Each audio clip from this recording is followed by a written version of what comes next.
tərəfindən həyata keçirilən kompleks əməliyyat axtarış və nəzarət tədbirləri nəticəsində Avropaya daşınması nəzərdə tutulan xüsusilə küllü miqdarda narkotik vasitə heroin aşkar edilərək qanunsuz dövriyyədən çıxarılıb.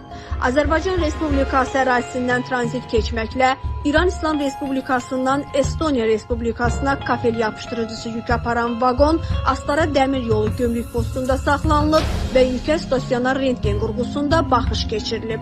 Baxış zamanı şübhəli cizgilər müşahidə olunduğundan yükə kinoloji xidmət iti vasitəsilə əsaslı gömrük yoxlaması tətbiq edilib.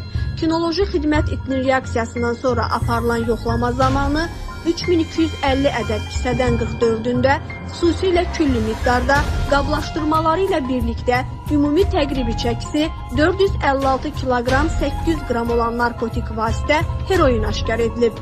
Qeyd edək ki, aşkar edilən narkotik vasitənin Avropa qara bazarında təqribi pərakəndə satış qiyməti 90 milyon ABŞ dollarından yuxarıdır.